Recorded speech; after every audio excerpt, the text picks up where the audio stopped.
Babu if you don't mind నీకు ఏం అవుతావు అని కోరితే స్టూడెంట్ అన్నాడు. అతను ఏం చెప్పాడంటే, సార్ 6 5 4 3 2 1 0 అన్నాడు. ఇదేంద్ర అంటే కౌంట్ అని చెప్పాడంటే 6 మీన్స్ నాకు 6 డిజిట్స్ శాలరీ సార్, అంటే 6 అంకెల జీతం, ₹1,00,000 జీతం కావాలా. 5 నేను 5 రోజులు పని చేస్తా, 2 days రెస్ట్ తీసుకుంటా ఫ్యామిలీతో. చూడు సార్ ఎంత మంచి కోరిక.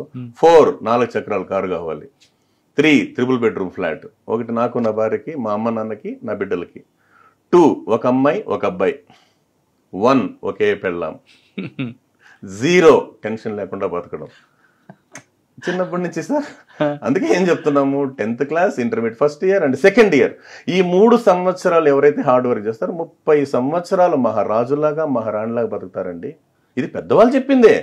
నేను చెప్తాను, ఏదైతే నువ్వు ఇష్టపడతావు అది నీకు వెనకటికి ఇన్స్టాల్మెంట్ లైఫ్ లేని బతకచ్చు కదా సార్, ఇన్స్టాల్మెంట్ లేని లైఫ్. అదే క్రమంలో ఇంకో చిన్న మోరల్ స్టోరీ ఉంది సార్. ఒకసారి US లో చిన్న ప్రయోగం చేశారంట సార్. 100 మంది స్టూడెంట్స్ని క్లాస్ రూమ్లో కూర్చోబెట్టి వాళ్ళకి ఇష్టమైన స్వీట్స్ ఏమైనా రాసి ఇవ్వండి రా బాబు అంటే, వాళ్ళు లడ్డు, గులాబ్ జామ్, జాంగరీ అని చెప్పి అంత స్లిప్పులు రాసిచ్చారు. వాళ్ళకి ఇష్టమైన స్వీట్స్ సార్, రకరకాలు ఉన్నాయి కదా సార్ ఇష్టమైన స్వీట్స్. అది తెచ్చి ఏం చేశారు వాళ్ళు, అది జడ్జ్ చేసి ముద్ర పెట్టారు. చూపు అంతా దేని మీద ఉంది సార్, ఇంకా పిల్లలకి స్వీట్స్ మీదే. అప్పుడు పిల్లలు చెప్తారు, నాన్న దేని మీద ఉందిరా చూపు, స్వీట్స్. ఓకే రైట్, నీకు నచ్చిన స్వీట్ ఆడుంది.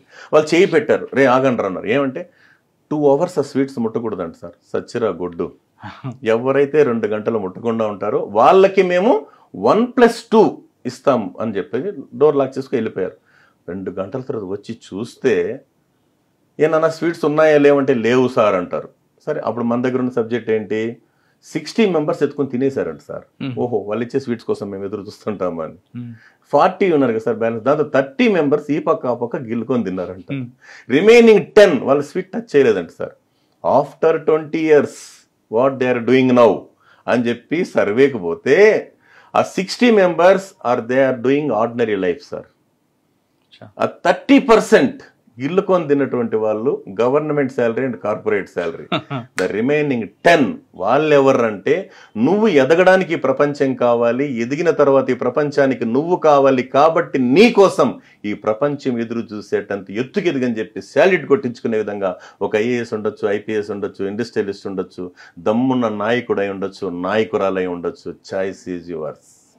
మీకు 60 కావాలా, 30 కావాలా, 10 కావాలా? చూడు సార్ ఎంత బాగా వింటారు సార్ పిల్లలు. అప్పుడు అందరూ మేము 10 సార్ అంటారు. అంటే మీ పని మీరు చేయండి, అంతే కదా సార్. మీకు కావాల్సిన చదువే కదా, చదువే. అందుకే శిలలాంటి బతుకుల్ని శిల్పంగా మార్చేదే విద్య, మనిషిని భగవంతుణ్ణి భాగ్యవంతుణ్ణి చేసేదే విద్య. సృష్టిలో ఇతరులకు ఎంత పంచినా మరింత పెరిగేది విద్య ఒక్కటే. రాజు రాజ్యంలో మాత్రమే పూజింపబడతాడు, విద్యావంతుడు ప్రపంచంలో ఎక్కడ ఉన్నా పూజింపబడతాడని చెప్పడానికి సార్. చాలా రాసినట్టున్నారు మరి, అంటే ఉన్నాయి సార్. చెప్పండి, అందులో బాగా నచ్చింది చెప్పండి. బాగా నచ్చింది స్వచ్ఛ భారత్కి సంబంధించి హైదరాబాద్లో ఉన్నటువంటి విశ్రాంత ESI అధికారి శ్రీ KL కామేశ్వరరావు గారు సార్. ఆయన 2 lines రాస్తారు, అవి హార్ట్ టచింగ్ ఉంటాయి సార్.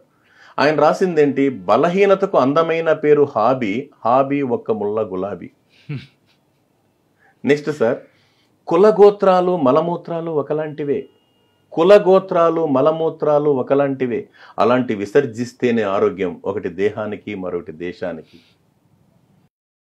సార్ ఇది ఆయన ఆ మహానుభావుడు రాసిందే ఇది.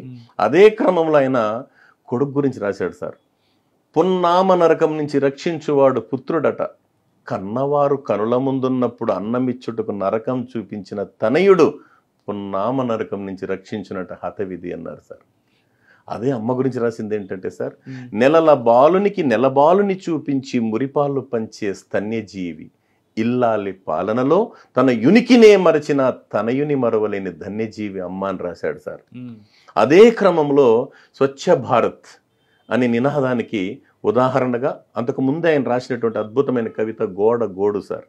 గోడ గోడు, చరిత్రలో నాకు స్థానం ఉందని గర్వం చైనా గోడగా, విచిత్రంగా పడగొట్టబడిన ఆత్మీయులను కలిపిన ఆనందం బెర్లిన్ గోడగా, గృహానికైనా కారాగృహానికైనా పహరా నేనే ప్రహరీగా, పచ్చదనం పరిశుభ్రం ఎయిడ్స్ ప్రకటనేదేనా ఆసరా నేనే, చివరికి పల్లెపడుచు నా ముఖాన పేడగొట్టిన ఆరబెట్టి అందించేది నేనే, ఇంతటి ఘన చరిత గల నన్ను చదువు నేర్వని కుక్క కాలెత్తి దడిపినా భరిస్తున్నా, చదువు నేర్చిన ఎందరో ఆ పని చేస్తుంటే మౌనంగా రోధిస్తున్నా.